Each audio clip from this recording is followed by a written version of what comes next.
What's up, everybody? It's Music Matisse. Want to welcome everybody to a new and another episode of the SMG Solar Music Group podcast in association with First Fam Radio. This is in studio.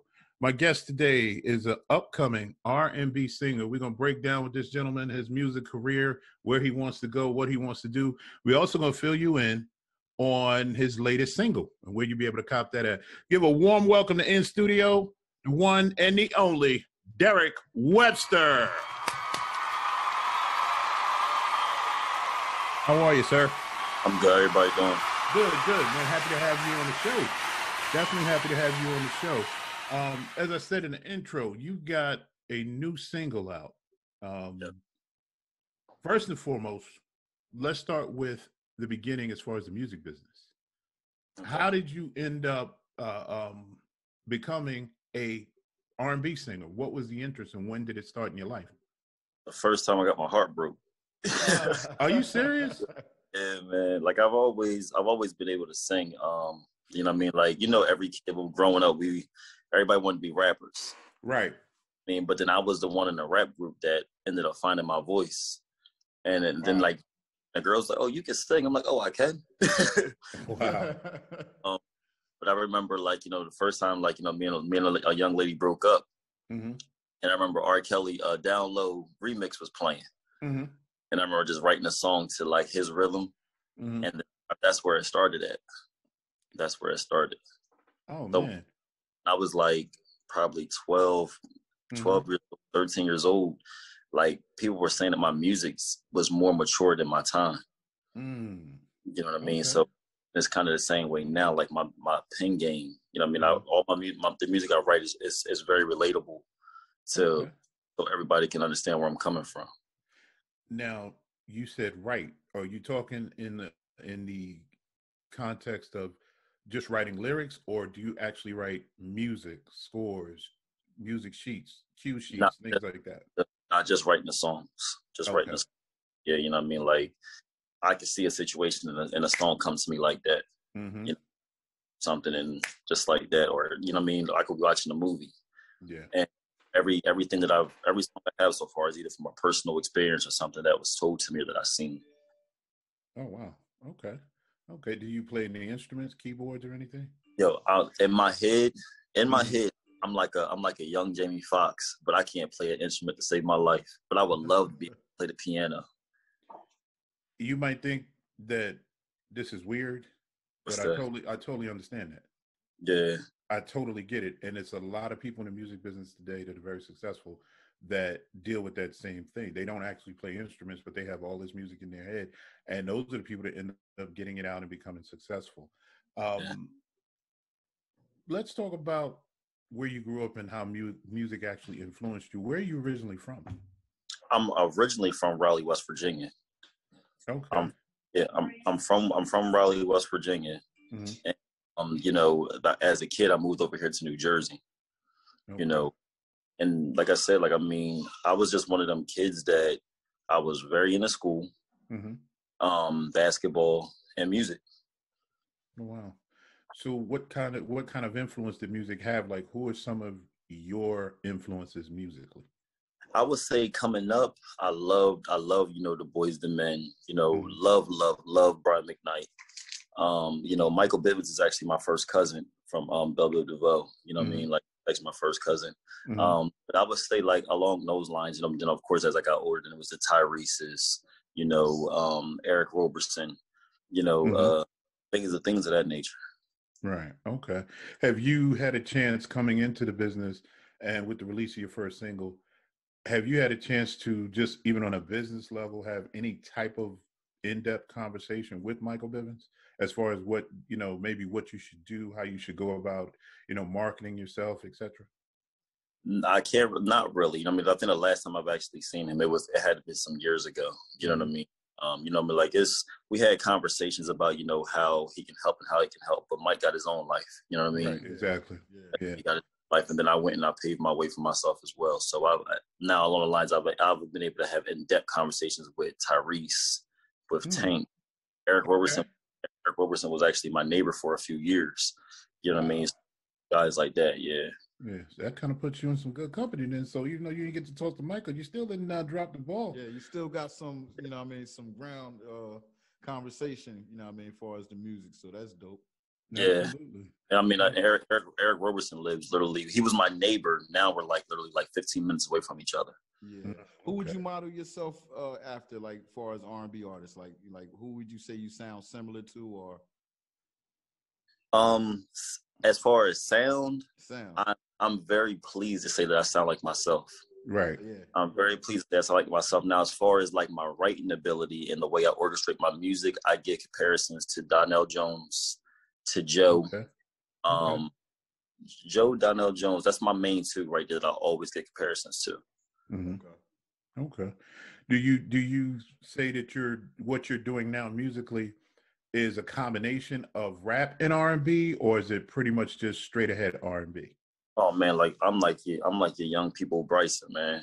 You know what I'm saying? Wow. You know, like I mean, like that's like in my heart, I'm really like 79 years old. So I like that. I still like the old man, seriously. So like I can't really get with that rap singing. I can't really, you know what I mean, too much, because I like the stories. Right. You know what I'm saying? I like that relatable, that feel good music. When you're in a bad situation, you play that song to make you feel good. Right. I mean, that's where I'm at with it. No, that's understandable. That's definitely understandable. Are you familiar, just coming in, before I even jump the gun, how long have you been around the business of music, and how in depth does it go? Probably, I would say I've been singing since I was 12. Mm-hmm. You know what I mean? And I'm in my 30s now, you know, and I've done stage plays where I was a lead vocalist that went around the world. You know what I mean? I've been in studios with City High. You know, I've been in studios with Boys and Men. You know what I mean? I performed with Gerald Levert a week before he passed away. Wow. You know, so, you know, like I said, like Tyrese and Tank, they're like, I'm not gonna say they're best friends of mine, but like I've been able to, like, you know, like vibe with them a little bit, you know what I mean, in person. Mm-hmm. Okay. So with the single that you have out now, let everyone know what the title is. The single I have out now is called Get Out. My artist name is Esquire. Mm-hmm. And it's the feature artist on there is Zay Forte. Okay. Now, for those who don't know, I've listened to this single, and the dichotomy of it is very, very interesting. You didn't sound like you were in the mood to be playing around with the young lady you were aiming and writing about. Like, it's like, listen, either it's going to be this way or it's going to be that way, but it's not going to be in between. So how did that song come about, and what frame of mind were you in when it came together? The song came from a personal situation. You know, I went through a bad breakup with someone that I took care of. You know, took care of her kids as well as taking care of mine. You know, paying my bills as well as paying for hers, put her through school. You know, like my grandfather always told me that a man takes care of what's supposed to be his. Right. You know what I'm saying? And so we had a bad breakup. I wrote the song probably 2 years ago, probably 2.5, close to 3 years ago. And the song just sat. And then I waited up until probably about 6 months ago, if that. And I was bored when I recorded it. Wow. And the producer that actually on the song, I literally just met him. I didn't really know him, but I went and I recorded it. He was like, yo, this is a dope song. Can I jump on it? I didn't know what he could do. He got on there. Right. He ripped it. Like I told you, he asked me the backstory on the song. I gave it to him. And a lot of things that he said in the song is actually real life stuff. And he went there one like the same day and did both verses. The song was done. And then we waited. He put it out, and then now it's like everywhere. You know what I mean? I got people calling me from France, Zimbabwe, you know, New Zealand, you know. Yeah, so it's interesting. But I mean, like, it's just for that situation, like, there's a lot of men that can take bad relationships, but they still take care of their kids. Right. They still press forward. Right. And for now that I'm getting all the feedback, but that I'm getting back from the radios and everything like that, is like, you know, the women got these songs, no scrubs, can't rate to the left. What in the hell would it? Put on that Esquire, get out. You know what I mean? Damn. Like, you know what I mean? We got some balance now. Right. Question. He wrote the lyrics from your experience, basically. So he took everything you said and put it into rhyme. everything. You know what I mean? Like even down when he said like you know what I mean, at the end of the song he said your dad said you ain't shit. Like wow, that was a personal experience. Like her dad told me like, listen, she ain't wifey material. Oh you know, God, that's you the know, like, soundtrack, man. That's the soundtrack. Yeah, listen, I'm wow. pushing. I know that I'm trying to get it in the hands of Tyler Perry. I know that somebody close to him has the song now, but you know what I'm saying? I want whatever it is God for me. Like whatever God has, that's what I want. You know what I'm saying? I'm writing a song or two probably a day. Okay. I got these producers working. That's a good thing. Are you recording out of Jersey? I'm recording in Jersey right now, but I'm willing to go anywhere. Mm-hmm. Anywhere where somebody's serious, they go open them doors that I'm coming. Right. Do you prefer, or would you prefer to stay independent, or are you, with everything else that you're doing, are you also looking for a deal or a situation, whether it's production, record deal from a major label? See, this is where the business in me comes in at. Mm-hmm. You know what I'm saying? Like, you're going if I'm offered a deal, it has to be a deal that I can't refuse. Right. You figure like I lived at this height of my life. From music, you know what I'm saying? I could have been overseas playing basketball, you know what I'm saying? And like, you know what I'm saying? And of course, like with me being a professional athlete, like Right. I know all about contracts, but it's a thing of me now that I know my worth. Right. I'm saying, and I have, you know what I mean, children that look up for dad to have it when they need it. So if you're gonna give me a deal, then there has to be something that's gonna be worth my time, because I don't want to give up my rights. I write my own music. You know what I'm saying? So, you know, it has to be something that's really going to benefit not just me, but them. I'm not against it, but I'm like, I've been already offered 2 deals already and I turned them down. Okay. Can you say from whom, or you're not at liberty to say? Yeah, I wouldn't say that right now, because like they're still, you know what I mean? They keep coming back to me with a couple higher advances, but still it's like, you know, I've had contracts, you know what I'm saying? 50, 75 grand, $100,000. I've had all that already. I've made over in my careers already. Like I need, in boxing, my name is Take It to the Bank. Let's take it to the bank. Okay. Understood. Because that's really, Prince said that, may he rest in peace. The only line that matters is the bank line. Right. That's the truth. Production wise, you said you worked with a new producer. Who would you like to work with at this point of your career, just coming into the game? Who would you like to get an email, a text, or a phone call from and say, listen, I've heard your first single. I got some other things that I think we can do. What would that consist of? Who would that consist of for you? You know what? I'm a simple dude. You know what I mean? So like around me, that I feel like that I really possibly could get close to, I would like to work with like a music soul child. Wow. Okay.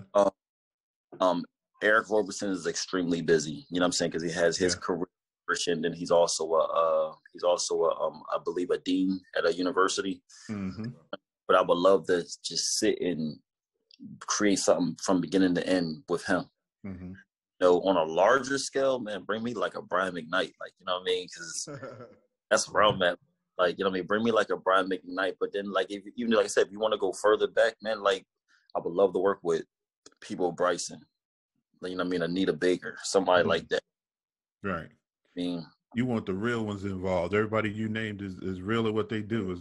But because I feel like I got something to talk about, and you know what I'm saying? And I don't need, like, the stuff today, I'm not knocking it, but the stuff today is not where my heart is at. You know what I'm saying? My heart is back. Like I said, like, I mean, right now, I'm about 78 years old. So sit me down with some older cats that could really pull it out of me. You know what I mean? That can instill in me. That's what I want. Okay. How do you feel about the role that technology plays in the business and in music now? Because coming up, like you said, since your early teens, doing different plays and stuff, I'm sure you've noticed how technology's changed the world, but it's definitely changed the music business as well. It takes the trust factor out of so many people. And because now you can put your own stuff out on the platform, as long as it sounds right. You can put your stuff out on the platforms, and you know what I mean. And the technology is pretty much doing work for you. Where coming up, you got to trust the word of people. Right. gotta go about. You gotta. I mean, you're getting your heart broke from the empty promises of people. You know what I'm saying? And when you have to put your life in somebody else's hands, that's when you realize that, man, like, people can be disappointments. People can be disappointments. And like me, it's like, not to say how I have to say it, but I have to say how I'm going to say it. God has blessed me to do every and anything. You know what I'm saying? Rapping, singing, you know what I mean? I own construction companies, you know, boxing, you know, like, there's nothing that I can't do. But don't put me in no water. You put me in some water, it's over. Like that's it. But I've learned that people can just be disappointments, and a lot of people that don't really know, thing is, they'll focus on your skill set. So I can sing, yes, but I would like to get with them older cats, them seasoned people, because they could pull out of me far more than what I'm already presenting. Right. I don't want nobody to praise my talent. You know what I mean? Add to my talent. Right. I totally get it. Believe me, because I see that a lot, even with the technology and stuff. There are a lot of people that are very good with technology, but business-wise, they're clueless. They'll come to the label and they swear that they can do this, this, this, and this. And like you said, the skill set is there. But then when I start asking the hard questions, are you registered with a performing rights organization? If so, who? 75 to 80% of the time, I get the blank stare, the deer in the headlights of like, what are you talking about? But the music is great. And I think it's because people want so much of just the reward. Yes. That they don't understand the process of how to get to the reward. And the work that goes into that. That's part of the process. Yeah, that's true. That's very true. Where do you see music headed? Because you have people like yourself who, a lot of times, even in the short conversation we've just had with you, the influences that you mentioned, a lot of labels would run away from that. They would run away from, you know, the style of music. We had an interesting conversation in our last episode with the Whispers, and they were telling us the same thing. It's like, you know, you have so many quality artists that can still contribute. But the labels look down and say, well, if you're not doing this particular style or this particular sound or something that's cookie cutter, we don't want to deal with you. So what I would say to that is, and it's just me just speaking, you know what I'm saying? But they run from that. Right. Because they get the younger generation coming up that's just excited to be here. You get what I'm saying? They're they're excited for what they're doing in that moment. Right. And when you get people that's, oh, I'm living for the moment, oh, I'm singing, oh, I'm in front of this person, but what happens after that? So as soon as when they see excitement and when they see the gullible and the accessible, boom, we got them. You know what I mean? You gotta talk to me different, baby. You know what I'm saying? Like, yeah, talk to me like a grown person. Yeah, exactly. Because what's not going to happen is I'm not going to change my stripes. You know what I'm saying? I mean what I say. I mean what I write. You know what I'm saying? Like, you know, there's a lot of people out here that got the auto tunes on their voice but can't sing a lick. They can't sing a lick. I'm glad he said that, man. The music sound great, but then when you turn that music off, oh, let me hear you sing something. Oh man, it's early in the morning, man. Listen, I got up and I've done interviews 7:00 in the morning, laying on my back, and I still sound the same way. You know what I mean? It's just as simple as that. But you know what I mean? Like, they can run, but my music's not going to change at all. My music's not going to change. If you like, if they really want something, they're going to deal with you. They're going to deal with you the right way. Right. They're going to deal with you the right way. Like, I'm not proud. You know what I'm saying? That's what happens. Like, a lot of people give up they want to show like, oh, I'm so proud to be here. Nah, come on, bro. Like, you know what I'm saying? Like, you got to let them know that you just as important as they are to you. You just as important, because they can't be a label without an artist. Exactly. Exactly. And it's sad because you don't really see the inner workings of that change. That's why I said artists like you that do it independently, companies like ours that are doing this thing independently, where no one is giving us anything, to kick those doors down, that's a hard process to continue to go through, because you're gonna basically take the stairs versus just getting on the elevator and going up to the floor by the push of a button. But you know what? For me, I've always been that guy. I'm saying I've always been that guy. You know what I mean? Growing up, I was the one that was picked last in crate basketball. Wow. You know what I'm saying? you know what I mean, in high school, you know what I'm saying? Like I was around a whole bunch of people that was quote unquote headed to the NBA, quote unquote headed to the NFL. And then there was Derek. You know what I'm saying? Like, you know, because my mom didn't grow up. My mom grew up welfare. You know what I'm saying? Never, but my mom kept us, we never lived in the projects. You know what I'm saying? So me growing up, the project kids was the cool ones. You know what I'm saying? The ones that had houses, we was, you know what I'm saying, we was something different than them. But today, I'm signing autographs of what was supposed to be greater than me. Yeah. How about that? You understand what I'm saying? So that's why when I do my motivational speaking, like I tell the kids, like all the popular kids stand up. And when they stand up, I tell them, take a look back because they're the ones you're going to be working for. Wow. And what kind of response does that get in a crowded room? They listen. I'm the example. Right. I'm the example. You know what I'm saying? Like, you know, like the people that used to always talk down and shun down on me, you know what I'm saying? Kids love me. Your kids watching me on TV. Right. You understand? Like at the age I am now, like I've already created so much of myself that if something happened to me today, my kids still get paid for the rest of their life. Yep. There you go. And that's what it's about. And I love when people see me, it's, oh man, where you been? Where you at? I'm up the highway. But see, I can't ask them the same question because you're in the same damn spot you was at when I last left. Yeah, you're stepping on toes with that one, baby boy. You know what I'm saying? So it's just a different dynamic. But I tell people all the time because it's always the pretty girl in school. Right. This girl in school and that's walking around looking down on the dark skinned girl that's considered the ugly duckling, the short haired girl that's bald headed. Yep. You know what I'm saying? But when life happens and you see that dark skinned girl now, that melanin doing something different. You know what I'm saying? That short haircut, I think we all, I mean, like that short haircut, we like a guy like a short haircut now. You know, so it's just different, man. Like, and I always tell people, like, you know, watch how you deal with people because you never know who you're gonna come back and need. No, you don't. You don't. Never know who you're gonna come back and need. You don't. No. On your way up, you're gonna see somebody when you're coming down. Same people, and they probably gonna be on the way up.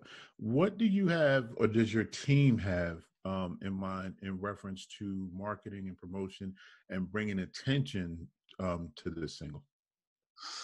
For right now, the crazy thing is everything that's been happening for me has been happening for me just in the last probably about a month now that I've actually just came back into boxing. From music. I'm sorry. I walked away from music for 16 years. I'm just getting back. So all of the marketing, I'm doing everything myself. Wow. And but because I made my name for myself in other avenues, there's like, yo, I'm glad you're back to your music. And then there's a lot of more people that's like, I didn't know that you could sing. Right. Like we knew about the acting, we knew about the modeling, we knew about the businesses, we knew about boxing, but we had no idea you could sing. So really it's just like, you know, I think is like when what you give out to people, it comes back full surface. Right. It's like, you know, I'm just putting out good music. Hey, this is what I'm doing. You know what I mean? I'll say, man, what don't you do? Right. What don't you do? But as far as the marketing stuff, I'm looking to, you know, get with a good marketing because I need some of this stuff up off of me. But if I'm looking for a nice marketing team, I'm looking for, you know, I've even got as serious as looking for vocal coaching. Right. You know, absolutely. So I'm trying to build everything that I need around me. But for right now, like, man, like I said, by myself, I'm already on 5 different radio stations in 5 different states. I got another single that's getting ready to be released as soon as this DJ gets his stuff together and does what he's doing on the song. Like I think right now I'm a lot further than a lot of people that stayed in the game. Right. That's around me, like people that I know that's really been doing it. I think I'm making a couple moves right now. I'm making a couple, but I've never been a person that wanted it now. I've never been that guy. I'm building it. Yeah, I'm okay with the process. Right.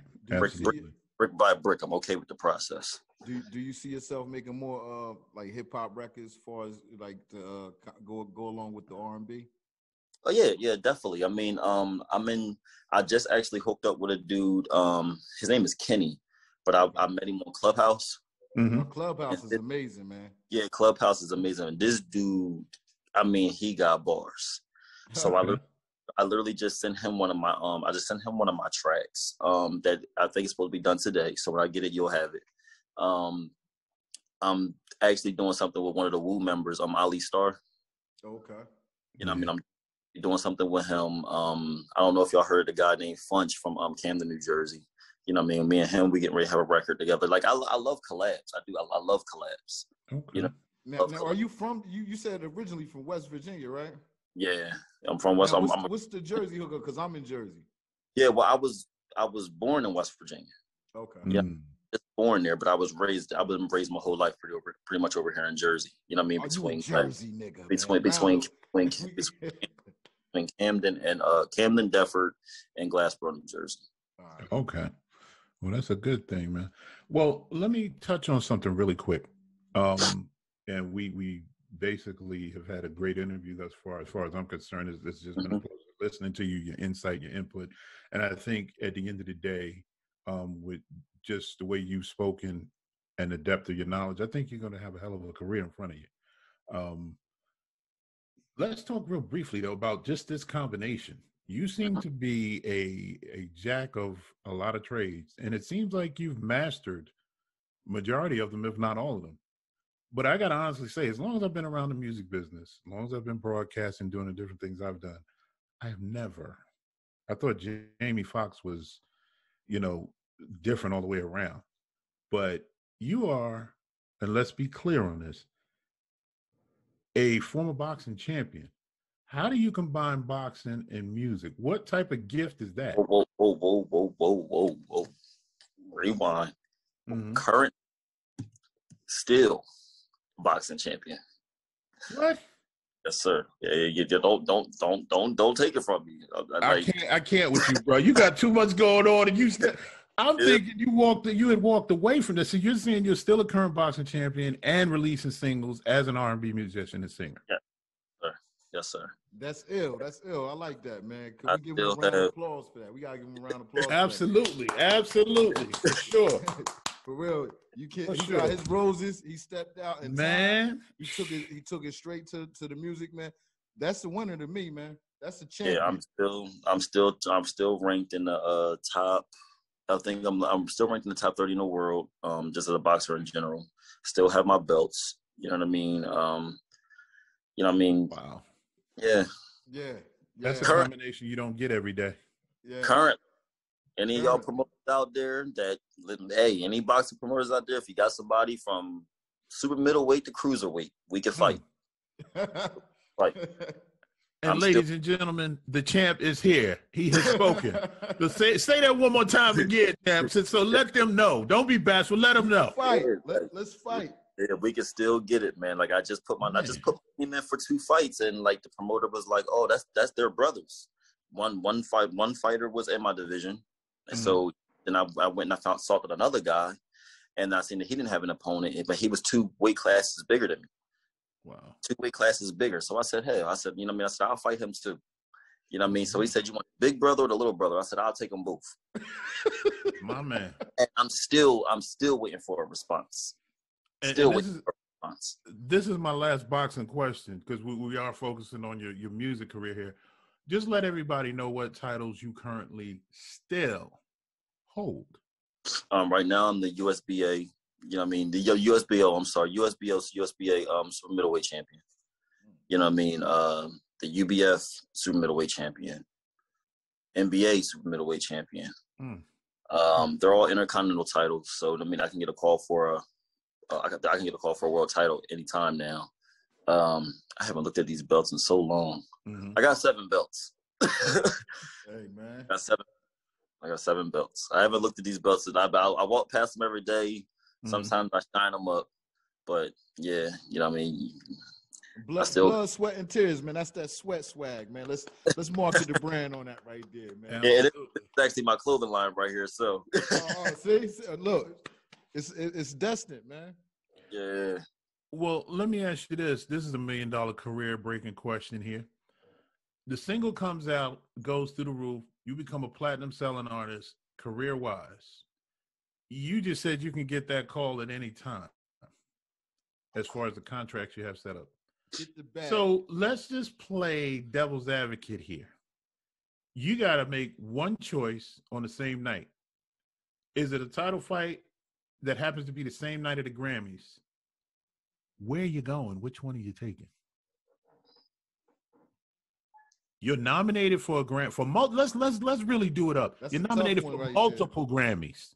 Oh, I'm going to go get my Grammys. You know what I mean? Okay. I'm going to go get my Grammys. We could always reschedule this fight. There you go. We could always reschedule this fight, but yeah, I got to go get my Grammys, man. You know what I mean? Like, I got so much, man. I got medals, and I got I have belts, and I have magazine covers, and right.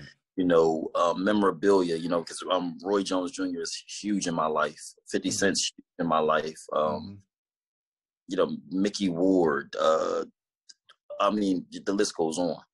Right. But whenever I do anything for kids, I always do it for no fee, unless I have to travel for it.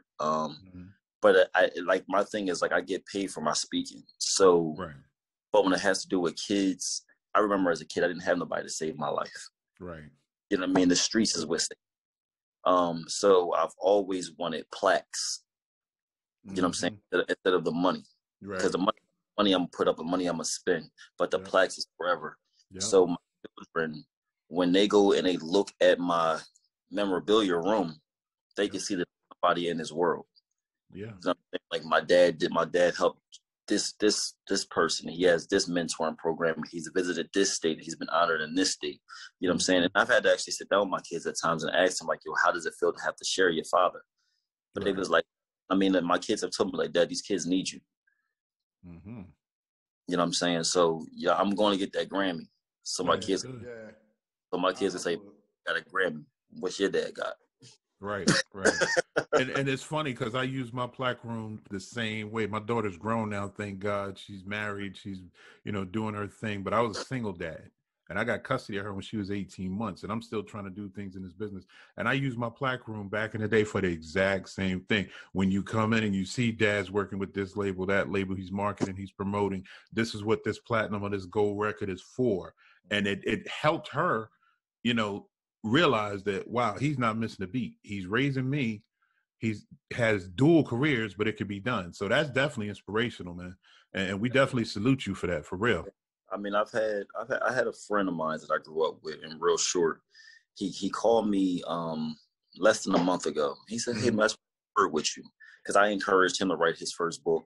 I encouraged him to do his first movie, and now he's off and he's running. And he called me. He said, I just want to talk to you. I said, well, talk to me about what?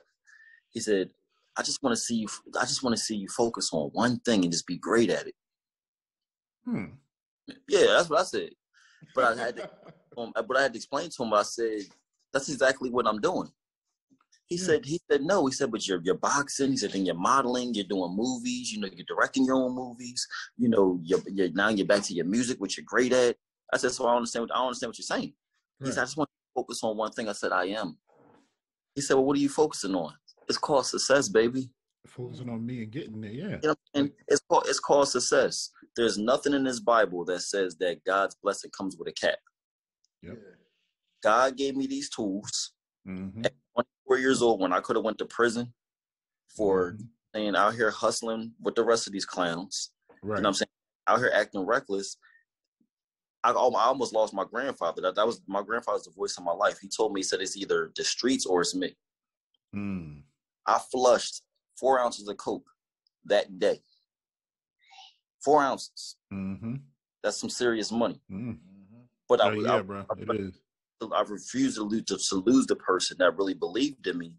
And so I looked myself in the mirror and I said, at 24 years old, I'm going to use every talent that God has given me to get to where I have to get. And I went from being that, stay away from him. Don't hang with him. Stay away from him, to now I'm an example. Right.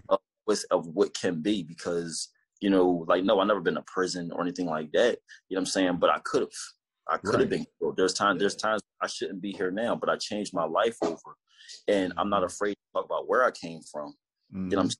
And I'm still a man first. You know what I'm saying? So don't disrespect, well, you can disrespect me, but don't disrespect my kids. Don't play with my, because then talk about something totally different. You know what I mean? These hands still work.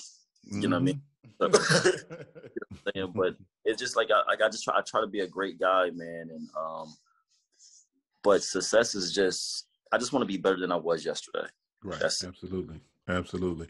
I remember an interview years ago that Jay did on Hot 97, Jay-Z, with Angie Martinez, and he said something very similar that your friend said to you. He said about his uncle, how his uncle didn't believe, and he's telling him, well, you ain't gonna say. He's like, Unc, you told me I wasn't gonna sell 5,000. I just sold 5 million. And the point was, don't let someone else's perception of you limit you being you. Just because multitasking and being great doesn't work for you doesn't mean I can't handle it. Doesn't mean it's not my thing. That's right up my alley, and we definitely, man, I'm getting ready to let you get out of here. It's been a pleasure meeting you.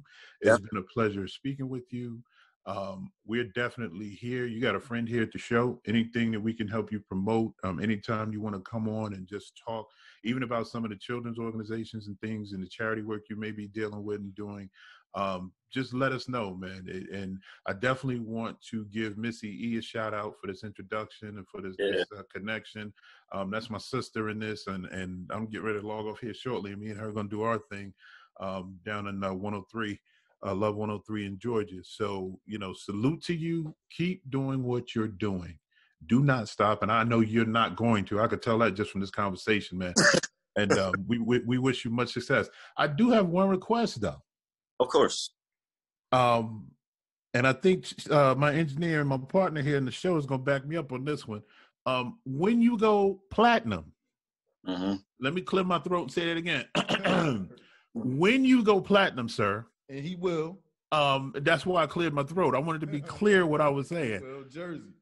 We definitely would like First Fam Radio, SMG Solar Music Group, in studio podcast. We definitely would like some plaques to go, with the ones that we already have over our careers. Because we definitely, like I said, you got a friend here, man, and I think you're gonna be just amazing. And it's inspirational.